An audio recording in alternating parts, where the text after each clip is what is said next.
Bismillah ar-Rahman ar-Rahim.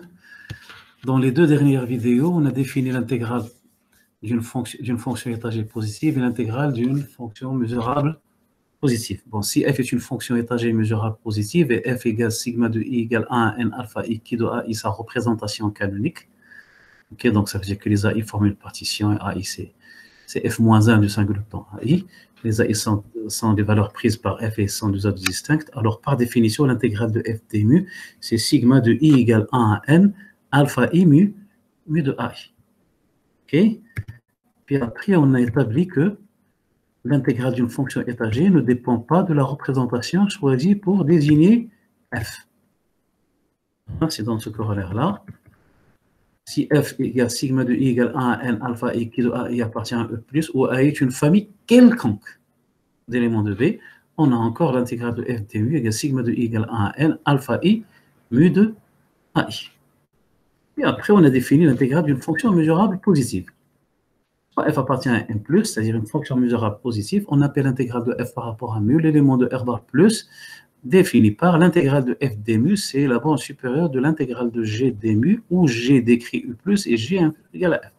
Donc on prend ici cet ensemble, il est formé par l'intégrale de toutes les fonctions étagées mesurables positives, les intégrales de toutes les fonctions étagées mesurables positives qui sont inférieures ou égales à f. Cet ensemble est non vide, bien sûr, parce que g égale 0 appartient à e+, et il est inférieur ou égal à f. Donc l'intégrale de 0, c'est 0, donc 0 appartient à cet ensemble. C'est la borne supérieure d'une partie non vide de r bar plus, donc il existe toujours, quelle que soit la fonction mesurable positive, son intégrale existe toujours, et c'est un élément de r bar plus, c'est-à-dire qu'il peut être infini. La fonction f est dite mu intégrable ou intégrable sur x si l'intégrale de f d mu est infinie. On a donné comme exemple le cas de la mesure de Dirac, le cas de la mesure de dénombrement sur n, voilà, et le cas de la mesure de dénombrement sur l'espace mesurable xp de x, où x est un ensemble non vide quelconque. Voilà. On a aussi établi ce résultat, soit f et g appartient à 1+, alors f inférieur ou égal à g implique l'intégrale de f inférieure à l'intégrale de g. En particulier, si g est mu intégrable et f est inférieur ou égal à g, alors f est mu intégrable. Parce que si g est intégrable et f est inférieur ou égal à g, vous avez l'intégrale de f inférieure ou égal à l'intégrale de g qui est finie. Donc l'intégrale de f est finie. Par suite, f est mu intégrable, ce qu'on peut appeler le critère de comparaison. On va l'améliorer dans la suite, Inch'Allah. Corollaire, si mu est borné, toutes les fonctions bornées de m+ sont mu intégrables. Si mu est fini, une mesure finie, alors toutes les fonctions bornées, mesurables bien sûr, sont mu intégrables. La réciproque est fausse bien sûr. Voilà, et on est arrivé ici. Voilà, on s'est arrêté ici. Bon, voilà, maintenant on va énoncer, démontrer l'un des grands théorèmes de ce cours d'intégration. Ce qu'on appelle le théorème de Beppe-Lévy ou le théorème de la convergence monotone. Okay. Donc, soit Fn, une suite croissante de n+, c'est-à-dire une suite croissante. Croissante, ça veut dire que Fn est inférieur ou égal à Fn plus 1, quel que soit n.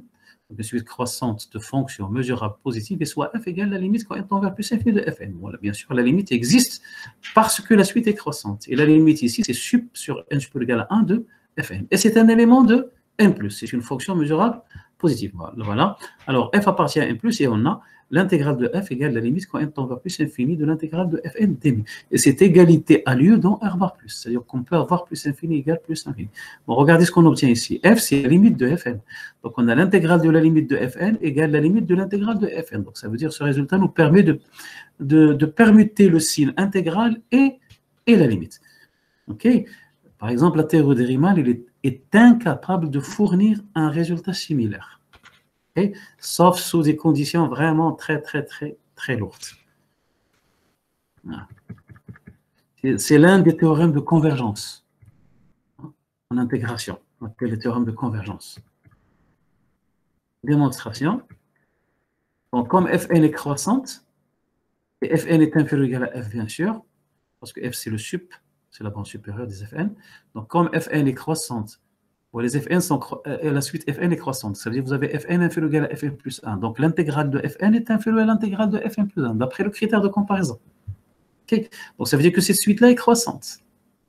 Elle est croissante dans R bar plus, parce que ce sont des éléments de R bar plus. Donc, c'est une suite croissante dans R bar plus. Donc, elle admet une limite. Toute suite croissante dans R bar plus, admet une limite. Oui, la limite, c'est la bande sup, bien sûr. Donc, la limite de l'intégrale de Fn dmu existe dans R bar plus, et c'est le sup sur n supérieur ou égal à 1 de l'intégrale de Fn dmu. Bon, d'autre part, on a Fn inférieur ou égal à f, quel que soit n supérieur ou égal à 1.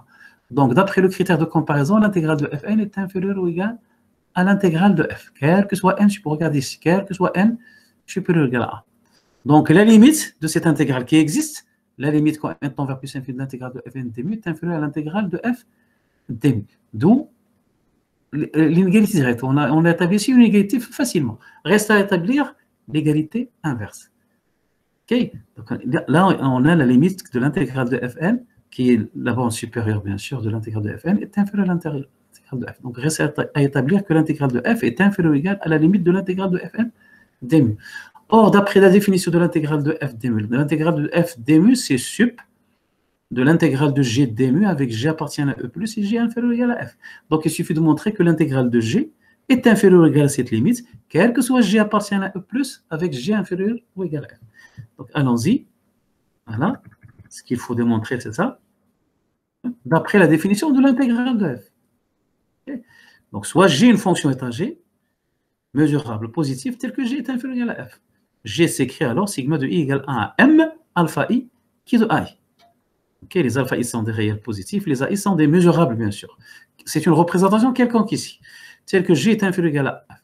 Et soit a appartient à 0, à un réel compris strictement entre 0 et 1. On va voir pourquoi on prend ce réel a. Bon, pour tout n, on pose. Pour tout n supérieur ou égal à 1, on pose En égale l'ensemble des x appartiennent à x, tel que hg de x est inférieur ou égal à fn de x. Okay. Bon, puisque la fonction g est mesurable, donc a fois g est une fonction mesurable, fn est une fonction mesurable, donc En appartient à b, ceci quel que soit n. De plus, il est clair que la suite En est croissante, parce que la suite de fonction Fn est croissante. Donc la suite En, la suite d'ensemble En est croissante. De plus, on a x égale la réunion des En. Hein? En distinguant bien sûr g de x égale 0, déjà vous avez la réunion est inclue dans x. Donc il suffit d'établir que x est inclus dans la réunion. Donc on prend x appartient à x et on montre que x appartient à cette réunion. En distinguant les cas g de x égale 0 et g de x strictement positif, ce qu'on va faire ici, regardez ici. Donc voilà l'ensemble En. Donc je prends soit x appartient à x, à grand x, et je distingue ces deux cas. Hein? Pardon. Si g de x égale 0, alors, si g de x égale 0, là vous aurez 0. Et 0, il est inférieur ou égal à fn de x, bien sûr. Et ceci, quel que soit n. Donc il s'appartient à En, quel que soit n. Donc il est dans la réunion. Si maintenant g de x est strictement positif, alors j'ai hg de x, regardez ici, hg de x, puisque g de x est strictement positif, et a, il est strictement compris entre 0 et 1. Donc hg de x est strictement inférieur à g de x, qui est inférieur ou égal à f de x.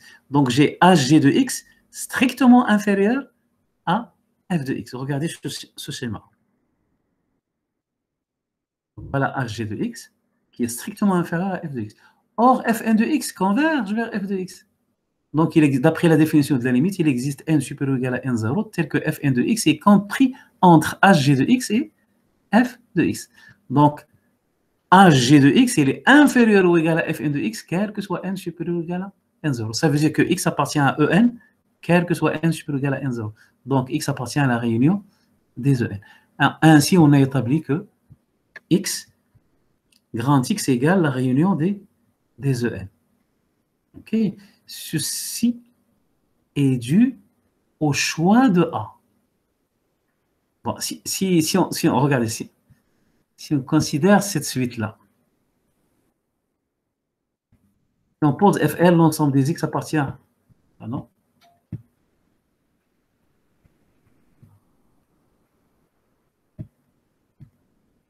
Si on pose Fn, c'est l'ensemble des x appartient à grand x, c'est que g de x inférieur ou égal à Fn de x, sans utiliser le réel A. Bon, Fn appartient à B, parce que g est B mesurable et Fn est B mesurable. Fn, la suite Fn est croissante, c'est évident. Mais on n'a pas la réunion de Fn égale x. Okay. Le problème se pose lorsque soit x appartient à x. Okay. Si g de x est strictement inférieur à f de x, le x appartient à la réunion des fn. Mais si g de x est égal, parce que g est inférieur ou égal à f, donc il se peut que g de x est égal à f de x. Donc si g de x égale f de x, et fn de x est strictement inférieur à f de x, quel que soit n, je peux le regarder. Et ça, c'est possible, bien sûr. Alors x n'appartient pas à la réunion des fn. Parce que vous avez fn de x strictement inférieur à f de x, et f de x, c'est g de x dans ce cas. Donc vous avez fn strictement inférieur à g de x. Donc ça veut dire que x n'appartient pas à fn, quel que soit n. Donc x n'appartient pas à la réunion. Donc la réunion des fn, c'est différent de x. OK? Donc grâce au réel, à ce réel A, qui est entre 0 et 1 strictement, c'est grâce à A qu'on a x égale la réunion des EL. Vous avez une suite croissante d'ensembles mesurables dont la réunion, c'est grand X. Pour le terme de continuité, terme 3, 1, 11, regardez l'ensemble AI, c'est quoi? C'est cet ensemble-là, oui. AI, c'est un mesurable, bien sûr. Donc AI est un mesurable, et AI, c'est AI inter X. Donc c'est AI inter cette réunion. Donc c'est la réunion sur n supérieur ou égal à 1 de En inter AI. Hein? Et la suite est croissante, En inter AI. I est fixe, bien sûr. En inter AI, il est croissante. D'après le théorème de continuité, mu de AI, c'est la limite quand n tend vers l'infini de mu de En inter AI. Voilà. On applique le théorème de continuité à cette suite-là, en n, pour i fixe, quel que soit i appartenant à un n. D'autre part, la définition de En entraîne que AGQN est inférieur ou égal à Fn. Regardez la définition de, voilà la définition de En. X appartient à si x appartient à 1, si seulement si hg de x est inférieur ou égal à fn de x. Donc ça veut dire que AG multiplié par qui de En est inférieur ou égal à Fn sur X tout entier. Parce que si X appartient à En, vous avez AG qui En de X, c'est HG de X et est inférieur à Fn de X. Si X n'appartient pas à En, vous avez AG qui En de X, c'est 0. Là, vous avez 0 qui est inférieur ou égal à Fn de X. Donc, on a AG qui de En est inférieur ou égal à Fn sur X. OK? Parce que si X appartient à En, là, vous avez HG de X. Et x, il est dans En, donc hg de x est inférieur ou égal à fn de x. Si x n'appartient pas à En, ici, vous avez 0. Et 0, c'est inférieur ou égal à fn de x. Donc, c'est AGQN est inférieur ou égal à fn. Ça, c'est d'après la définition de fn. Bon, d'autre part, on a GQN, c'est voilà, G multiplié par QN. Donc, c'est sigma de I égale 1 à M, alpha I, qui EN, qui AI. Et on sait que qui A, qui B, c'est qui de A inter B. Donc, on obtient G qui EN égale sigma de I égale 1 à M, alpha I, qui de AI inter EN.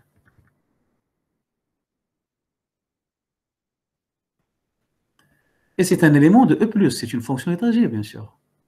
Mesurable positive.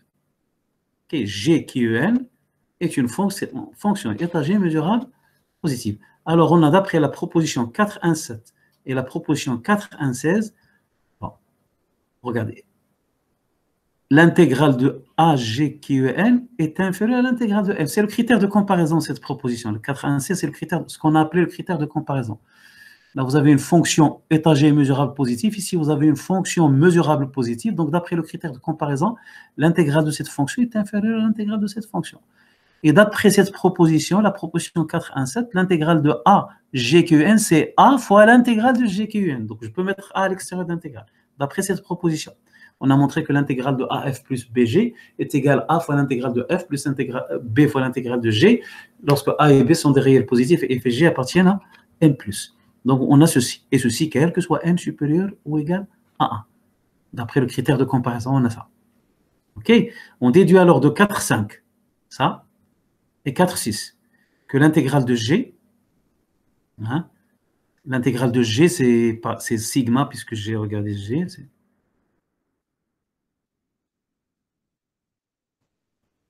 Voilà, donc l'intégrale de G, c'est une fonction étagée. Donc l'intégrale de G, c'est sigma de I égale 1 à M, alpha I, mu de AI. Et mu de AI, c'est cette limite. OK, quand n tend vers l'infini.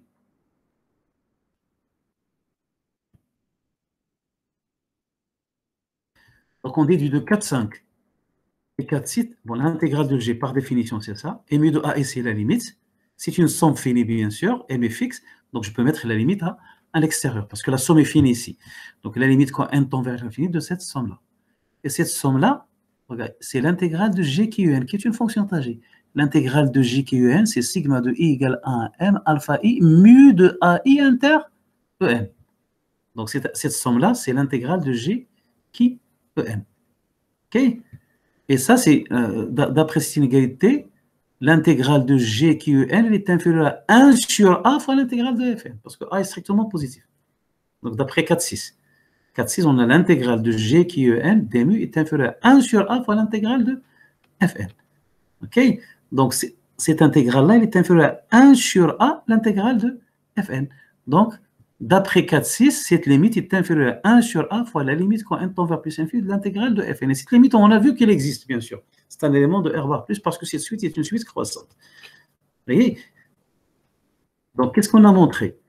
Que l'intégrale de G dmu est inférieure ou égale à 1 sur A fois la limite.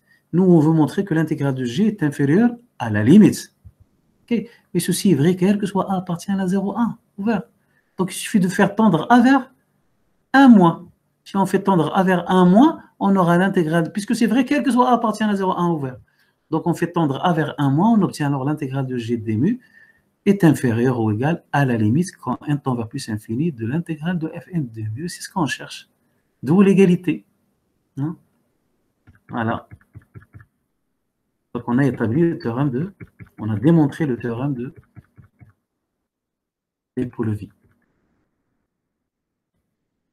Un exemple d'application, soit l'espace mesuré R plus BR plus lambda. Lambda, bien sûr, c'est la mesure de Borel sur R plus, puisque là, vous avez l'attribut de Borel, donc c'est la mesure de Borel. Hein? Si j'ai mis, par exemple, BR plus chapeau, ça sera la mesure de Lebesgue. Mais là, j'ai BR plus, donc c'est la mesure de Borel. Et soit Fl, la suite définie sur R plus par Fn de x égale exponentiellement x carré sur L, quel que soit x appartient à R plus, quel que soit n supérieur ou égal à 1. Bon, Fn est une fonction continue, donc elle est borélienne, bien sûr. Elle est BR plus mesurable. Elle est continue sur R plus, donc elle est borélienne. Et elle est positive, c'est clair. Donc Fn appartient à M plus. La fonction Fn est continue sur R plus, donc elle est borélienne. D'autre part, il est clair que la suite Fn est croissante. Bien sûr, c'est croissante en n. Fn est inférieur à Fn plus 1, c'est évident. OK? Pour x fixé, j'ai Fn de x inférieur ou égal à Fn plus 1 de x. C'est évident. Donc la suite Fn est une suite croissante sur R plus. Et converge simplement vers la fonction constante f égale 1. Parce que quand n tend vers l'infini, moins x carré sur n tend vers 0. Donc l'exponentielle tend vers exponentielle 0, c'est-à-dire vers 1. Donc la suite Fn est croissante. C'est une suite de fonctions boréliennes, bien sûr, positives. Elle est croissante et converge simplement vers la fonction constante f égale 1. On ne peut pas calculer l'intégrale de Fn, hein, l'intégrale de Fn dès lambda. C'est pas facile. Parce que pour faire ce calcul, il faut se ramener à l'intégrale de Riemann. Et donc, il faut un résultat qui vous permet de passer de l'intégrale de Lebesgue à l'intégrale de Riemann. Et même lorsqu'on passe à l'intégrale de Riemann, là, il faut utiliser une intégrale, il faut intégrer une fonction à deux variables. Il faut d'abord effectuer un changement de variable, se ramener exponentielle moins t carré, puis il faut intégrer la fonction exponentielle moins t carré plus s carré. Bon. Il y a d'autres méthodes, bien sûr, mais le calcul de cette intégrale n'est pas facile. Donc, vous voyez, même si on ne connaît pas la valeur de l'intégrale, on peut calculer sa limite. On ne connaît pas la valeur de l'intégrale de Fn, mais on peut calculer la limite quand n tend vers plus infini, grâce au théorème de Beppe-Lévy. Donc, d'autre part, il est clair que la suite croissante converge vers la fonction f égale 1. Donc, le théorème 4.1.18, c'est-à-dire le théorème de Beppe-Lévy, montre que la limite quand n tend vers plus infini de l'intégrale de f dmu, c'est l'intégrale de la limite. Mais la limite, c'est 1. C'est la fonction 1. Donc, c'est l'intégrale de 1 dès lambda. Donc, c'est lambda de R+. Et lambda de R+, c'est plus l'infini. Donc, même si on ne peut pas calculer cette limite facilement, on n'a pas encore les moyens pour calculer cette limite, hein, cette intégrale, hein, on peut calculer la limite de cette intégrale. Quand n tend vers plus infini, c'est plus infini grâce au théorème de Beppe-Lévy.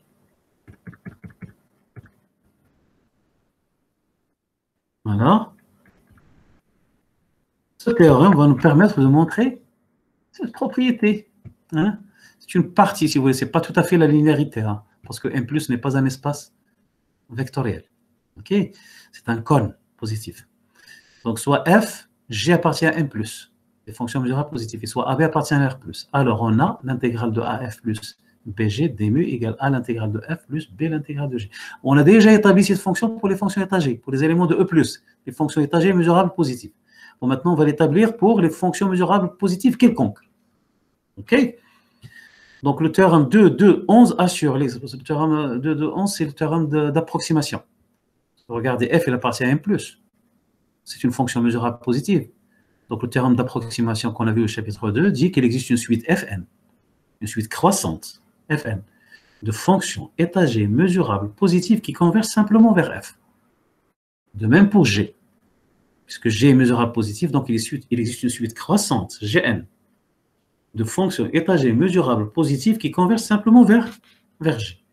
Donc le théorème d'approximation assure l'existence de deux suites croissantes, Fn et Gn, dans E+, des fonctions étagées mesurables positives, qui convergent simplement sur X vers f et G respectivement. Alors la suite, puisque A et B sont positifs, alors la suite AFN plus BGN reste croissante, bien sûr. C'est une suite croissante de fonctions mesurables positives, bien sûr. Parce que Fn est positif, Gn est positif, A est un réel positif et B est un réel positif. Donc cette suite-là est une suite croissante positive, et c'est une fonction croissante de fonctions mesurables positives, bien sûr. Voilà, de fonctions étagées même. Parce que Fn et Gn sont des fonctions étagées, donc c'est une suite croissante de fonctions étagées mesurables positives, de E+, qui convergent simplement, bien sûr, vers AF plus B. Parce que Fn converge vers F et Gn converge simplement vers G. Donc AFN plus BGN converge simplement vers AF plus G sur X. Okay. D'autre part, on a d'après la proposition 4.1.7, l'intégrale de AFN plus BGN dmu égale A l'intégrale de Fn plus B l'intégrale de Gn dmu. On a déjà établi cette propriété-là, c'est-à-dire cette propriété-là pour les fonctions étagées. Okay. Elle est déjà vraie pour les fonctions étagées, il suffit de regarder la proposition 4.1.7. Okay. Donc, puisque les Fn et Gn sont des fonctions étagées, alors on a cette propriété, d'après cette proposition. Okay. Puis on passe à la limite. Quand n tend vers l'infini, cette intégrale elle tend vers quoi? Fn est une suite croissante de fonctions étagées mesurables positives qui convergent simplement vers f. Donc, d'après Bipoulevi, l'intégrale de Fn converge vers l'intégrale de f.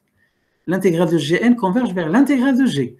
Et l'intégrale, cette suite est aussi une suite croissante de fonctions étagées mesurables positives, qui convergent simplement vers AF plus BG.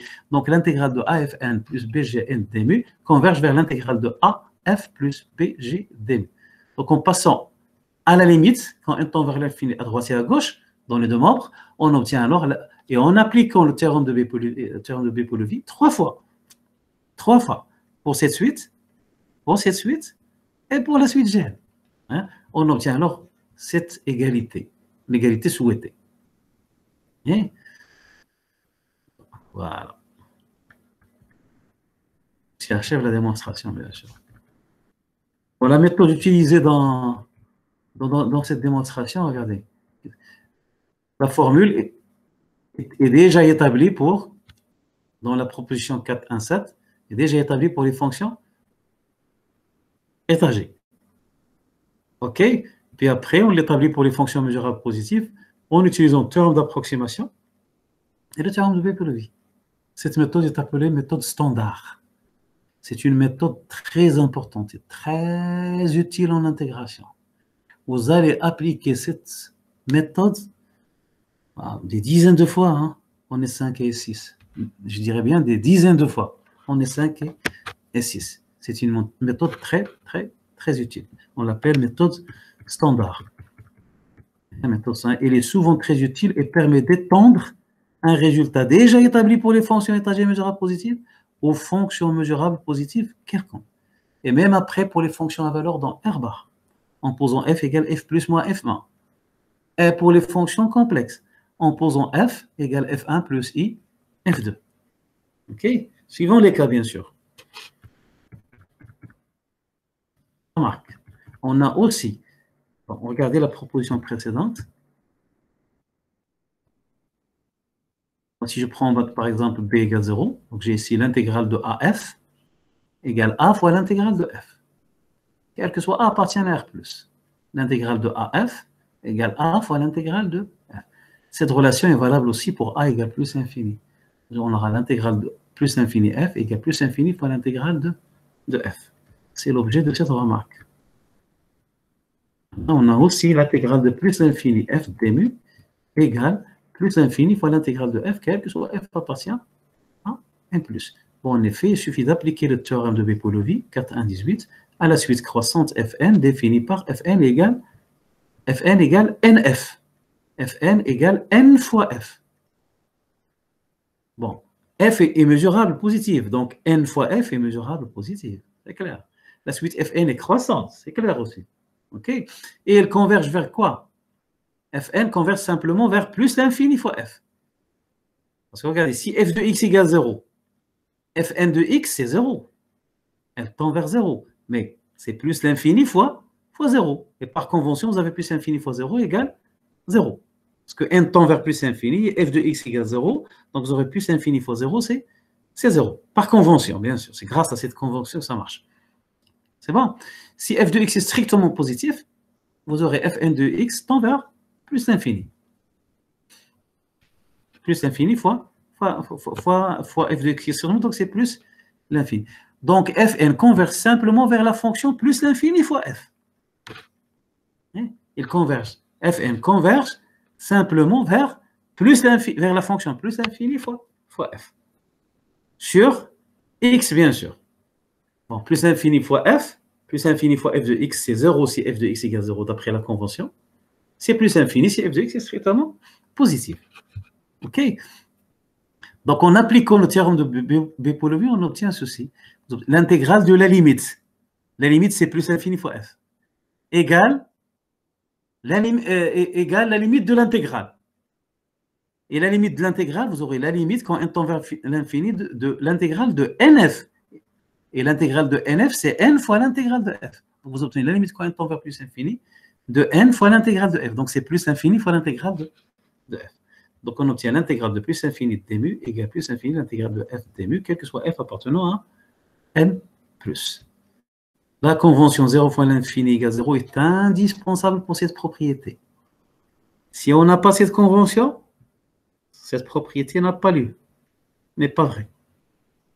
Ok, c'est grâce à cette convention-là qu'on a cette propriété.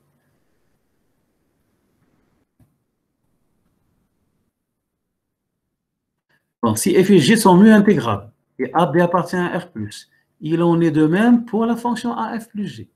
C'est-à-dire, si f et g sont mu intégrables et AB appartient à R+, alors AF plus BG est mu intégrable, c'est clair.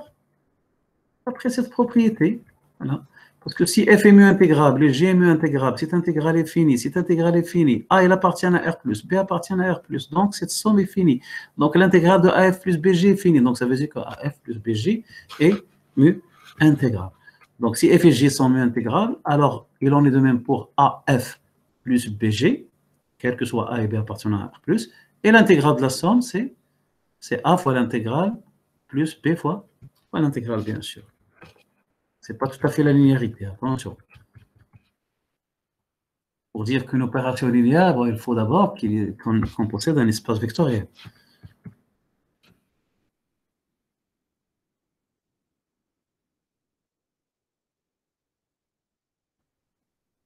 Quelque chose que il en est de même pour un. Autrement dit, l'ensemble des fonctions intégrables positives est un cône convexe.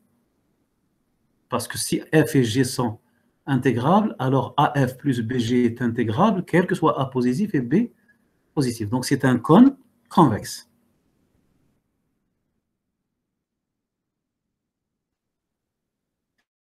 Là, un autre résultat important, c'est une conséquence de Beppolo-Lévy. On peut permuter l'intégrale et la somme infinie, sigma sur n supérieur à, c'est-à-dire la somme d'une série de fonctions. Okay.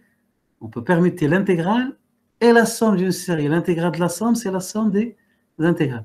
Et pour ça, il suffit que Fn, les Fn soient mesurables positives, uniquement. Hein? Pas d'hypothèse supplémentaire. Soit Fn une suite dans n plus. Ça veut dire que quel que soit n, Fn est mesurable positif. À valeur dans R bar plus, mesurable positive. Qui sont des conditions très faibles, très simples à réaliser. On a l'intégrale de sigma de Fn d mu, c'est sigma de l'intégrale de Fn. Bon, bien sûr, c'est une somme, c'est la somme d'une série de fonctions ici. C'est clair. Mais là, c'est la somme d'une suite, c'est la somme d'une série dans R bar plus, bien sûr, parce que l'intégrale de Fn appartient à R bar plus. Donc là, c'est la somme d'une série à terme dans R bar plus. Par contre, ici, c'est la somme d'une série de fonctions. Une série de fonctions mesurables positives. C'est bien défini, il est mesurable, on l'a déjà vu. Hein? C'est bien, puisque les Fn sont mesurables, puisque bon, la somme, c'est la limite des sommes partielles, tout simplement. Donc, la limite ici, la somme, c'est une limite. Donc, c'est une fonction mesurable positive. Et les deux sommes sont bien définies, bien sûr, parce qu'ils sont à terme positif. Les séries à terme positif ont toujours, dans R bar plus, ont toujours une somme dans R bar plus. Bon, pour la démonstration, on pose Gn, bon, on considère les suites partielles, les sommes partielles. Gn égale sigma de k égale 1 à n, fk, quel que soit n supérieur ou égal à 1. Bon, Gn, c'est une somme finie de fonctions mesurables positives. Donc, Gn est mesurable positive. Donc, Gn appartient à n+. Hein? Et la suite Gn est croissante, bien sûr. Parce que Gn, il est clair que Gn est inférieur à Gn plus 1. C'est évident, puisque les fonctions ici sont toutes positives. Et convergent simplement vers cette somme-là. Okay? Elle converge simplement, d'après la définition d'une série de fonctions, elle converge simplement vers la fonction sigma n supérieur ou égal à 1 de Fn sur x. Okay. Donc vous avez une suite croissante de fonctions mesurables positives qui convergent simplement vers une fonction. Donc d'après B pour V, l'intégrale de cette fonction, c'est-à-dire l'intégrale de la limite de Gn, l'intégrale de la limite de Gn, c'est la limite de l'intégrale de Gn. Bon, l'intégrale de la limite de Gn, c'est l'intégrale de cette somme. Voilà la limite de Gn. Hein? C'est la limite de l'intégrale de Gn. C'est la limite quand n tend vers l'infini de l'intégrale de cette somme. Or, cette somme est finie. Donc, l'intégrale de la somme, c'est la somme des intégrales. Donc, vous aurez la limite quand n tend vers l'infini de sigma de k égale 1 à n de l'intégrale de fk. C'est-à-dire, on obtient sigma de k égale 1 plus l'infini de l'intégrale de fn. C'est une conséquence immédiate de B pour V. Elle permet de permuter l'intégrale de sin intégrale avec la somme. Il suffit que les Fn soient mesurables positifs. La théorie de Riemann est incapable de fournir un résultat similaire. Okay? C'est l'un des handicaps de cette théorie.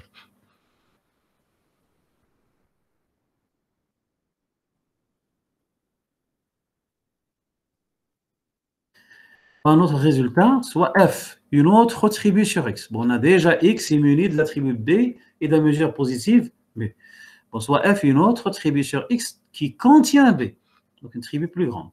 Et soit une mesure positive sur f qui prolonge mu. Donc ça veut dire mu, c'est la restriction de nu à b, sur b. OK? Donc au départ, on avait x, b, mu. Donc maintenant, on a x, f, nu. Avec b est inclus dans f. Et nu est un prolongement de mu. Ça veut dire que mu, c'est la restriction de nu à b. Alors, il est clair que m plus de b est inclus dans m plus de f.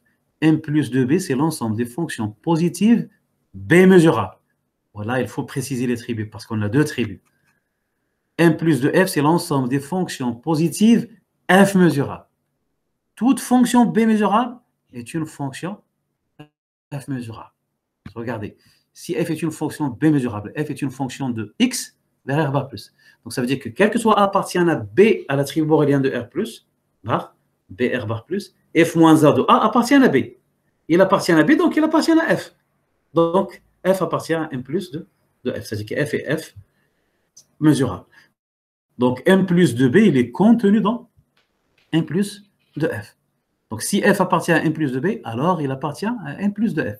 Ça veut dire qu'il est à la fois b mesurable et f mesurable. Donc, on peut l'intégrer par rapport à nu et par rapport à mu. Ici, on peut l'intégrer par rapport à mu. Et ici, on peut l'intégrer par rapport à nu. Les deux intégrales coïncident. Okay? L'intégrale de f par rapport à nu, c'est l'intégrale de f par rapport à mu. Il y a la condition qu'il soit mesurable par rapport à la plus petite tribu, bien sûr. Parce que s'il est mesurable par rapport à la plus grande tribu, il n'est pas nécessairement mesurable par rapport à la plus petite tribu. Donc, cette intégrale est indéfinie, n'existe pas nécessairement. Avant d'intégrer par rapport à mu, il faut que la fonction soit b mesurable. OK? Il est déjà positif, donc il faut qu'il soit b mesurable. Donc, attention. S'il est mesurable relativement à la plus petite tribu, alors il est mesurable relativement à la plus grande tribu, et l'intégrale de f d nu et l'intégrale de f d mu existent, toutes les deux, elles sont égales. Okay. Quel que soit le prolongement, quel que soit l'attribut f qui contient b, quelle que soit la mesure nu sur f qui est un prolongement de mu. Vous voyez, donc on prolonge l'attribut et la mesure, hein, l'intégrale ne change pas. L'intégrale de f ne change pas, à condition que f soit mesurable par rapport à la plus petite tribu, et positive bien sûr. On va le prouver, c'est pas difficile, c'est une conséquence de b pour le v. Donc il est clair que m plus de b, on l'a expliqué bien sûr, puisque b est inclus dans f. Bon, pour établir l'égalité, cette égalité-là, on va appliquer la méthode standard. C'est-à-dire qu'on va commencer par les fonctions étagées, puis ainsi de suite. Cette égalité est triviale si f est une fonction étagée positive et b mesurable. Pourquoi? Parce que si f appartient à e plus de b, s'il est b mesurable, et c'est une fonction étagée mesurable positive. Donc il s'écrit sigma de i égale 1 à n, alpha i, qui de ai, avec ai appartient à b. Donc ai appartient à f, bien sûr. Donc l'intégrale de f d nu, c'est sigma de i égale 1 à n, alpha i, nu de ai. Mais nu de ai, c'est mu de ai. Parce que mu, c'est la restriction de nu, à b. Et les ai appartiennent à b. Donc nu de ai, c'est mu de ai. Donc l'intégrale de f d nu, c'est l'intégrale de f d nu. Donc l'égalité de ces deux intégrales est triviale lorsque f est une fonction étagée, mesurable, positive, b mesurable et positive, mesurable par rapport à l'attribut b. Voilà. Supposons maintenant que f appartient à n plus de b. B mesurable quelconque, positive, b mesurable quelconque. Alors, d'après le théorème d'approximation, il existe une suite croissante Fn de fonctions étagées positives et b mesurables, parce que f est b mesurable, positive et b mesurable, qui convergent simplement vers f sur x, d'après le théorème d'approximation. On a alors l'intégrale de Fn d nu égale l'intégrale de Fn d mu, quel que soit n, d'après le premier cas. Parce qu'on a déjà vu que l'égalité des intégrales est triviale si f est une fonction étagée mesurable et b mesurable et positive. Fonction étagée, b mesurable et positive. Donc on a l'intégrale de Fn d nu égale l'intégrale de Fn d mu, quel que soit n, parce que Fn, elle est étagée positive et b mesurable. OK? Or, la suite Fn est croissante. Donc, d'après B pour Lévy, la limite de l'intégrale, c'est l'intégrale de la limite. Hein? De même ici, on applique B pour Lévy. La limite de l'intégrale, c'est l'intégrale de la limite. Sauf ici, on applique B pour Lévy sur l'espace xf nu. Et ici, on applique B pour Lévy sur l'espace xb mu. Parce qu'on intègre ici par rapport à mu. Et ici, on intègre par rapport à mu. OK? Donc, en appliquant le théorème de B pour Lévy sur les deux espaces, en passant à la limite à droite et à gauche, dans les deux nombres, on obtient alors la limite égale la limite, mais la limite de l'intégrale, c'est l'intégrale de la limite. Et la limite de Fn, c'est f, parce que Fn converge simplement vers f. Donc vous aurez l'intégrale de f d nu égale l'intégrale de f d mu. En appliquant B pour Lévy deux fois, bien sûr.